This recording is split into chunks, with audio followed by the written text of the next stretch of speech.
and all, has at least saved me from making really mediocre movies, because my ambition was to make really movies like everybody else made, and I keep failing at that because I can't get the money, or I'm just not good enough. And then you think I'm really clever and interesting, but no, I'm really boring. How was it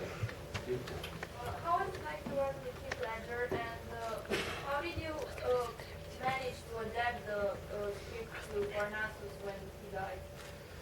Yeah, I mean, I've had a few problems in my career, but Heath's death was particularly just horrible, because he was a really close friend.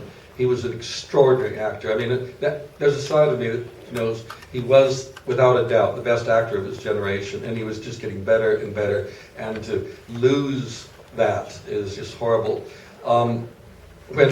When Heath died, right in the middle of Parnassus, we were in Vancouver, and Amy, my daughter, who's somewhere in the audience there, who was one of the producers on the film, said, "You've got to come into my office." And I said, "Well, I'm busy. I'm trying to save some money in the art department." She's come in, and there it was on the BBC website, "Heath is dead." And it made no sense, because we'd just seen him a couple of days before, and him dying was impossible.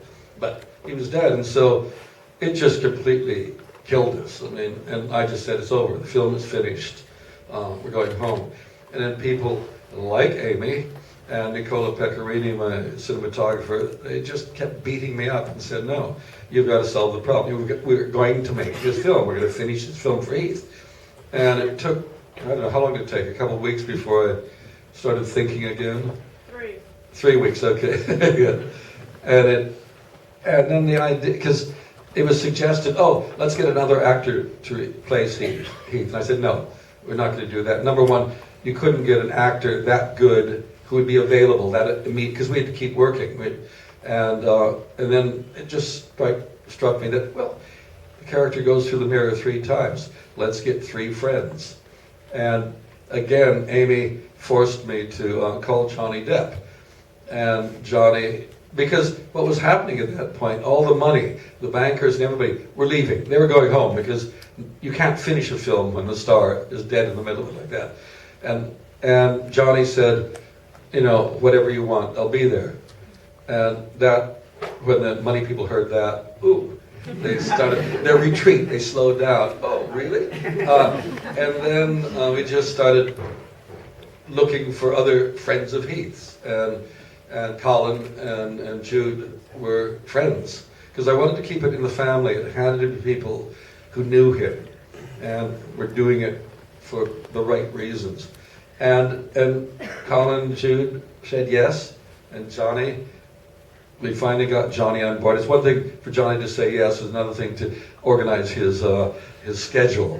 And it worked out, and we made the film, and when people see it, they can't imagine that it wasn't written that way.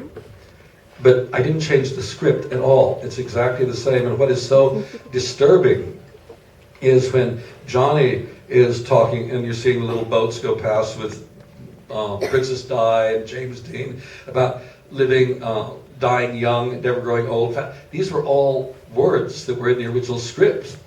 And it was very spooky to think we had written in a death in there without knowing it. There's even a scene in there, which I won't tell you which one it is, which we shot, and Heath is in it, but Heath was dead when we shot it. It was a couple months after he died, and nobody has spotted the scene, and he's there. So I think everybody worked very hard. We managed to make it happen, and so for me, the film is not only one of my favorite films, but it's also the most extraordinary achievement that we managed to, out of a disaster, turn out a really wonderful film. So.